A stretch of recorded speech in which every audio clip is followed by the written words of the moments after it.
Hey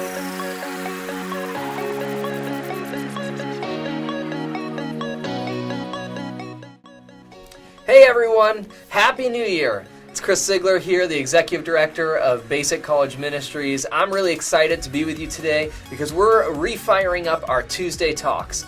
These are just a weekly dose of encouragement, sharing something that hopefully you can grab onto that'll help you in your daily walk with the Lord. And I'm excited for these. We're going to be putting them up on YouTube instead of on social media. We had them in our social media in the past. We're going to have them up on social media as well, but we really wanted to fire up our YouTube channel. So thanks for joining us for our first set of these. As I mentioned before, it's the new year. I can't believe it. I hope you had a wonderful Christmas. I hope you ate way too many Christmas cookies, enjoyed time with your family, blasted music in your bedroom as much as possible because you didn't have to worry about that annoying dorm mate telling you to keep it down. Or maybe you are that annoying dorm mate.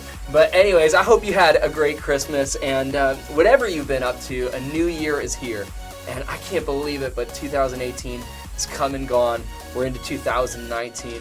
And often as we head into a new year, we think about New Year's resolutions, right? We typically focus on things like losing weight, spending less time on social media, getting better grades, going to the gym more, or if you're like me, going to the gym at all. But maybe we succeed at some of them as we think about those things. If we're honest though, we usually make it through like 2 weeks and then we kind of go right back to where we were before.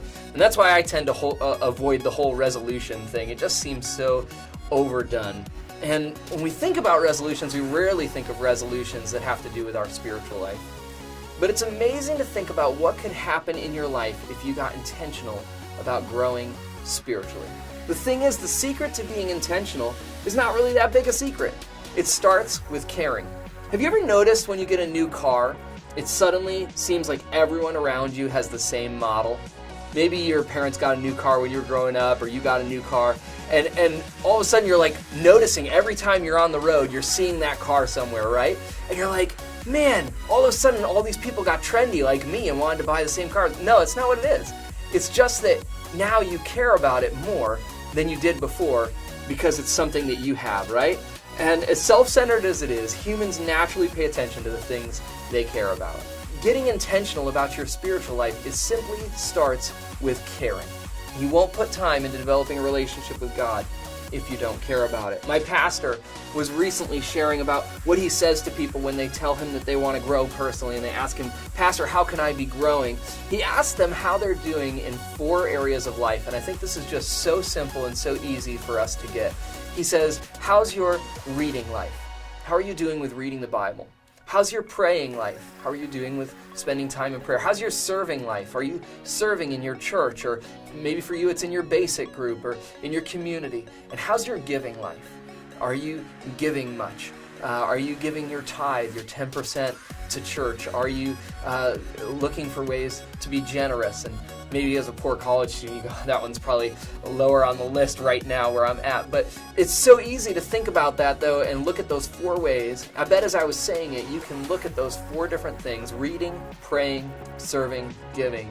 And you can immediately think about one of those that you're doing really good in and one of those that you probably could grow in. Which one of those areas could you intentionally grow in? Which one would you want to intentionally grow in? And then I want to challenge you to set a goal for that area. A simple goal. It doesn't have to be an unrealistic goal. That's actually why most people fail at their New Year's resolutions, is because they make unrealistic goals. They try to do too much at once. Let's keep it simple. Let's set a realistic goal.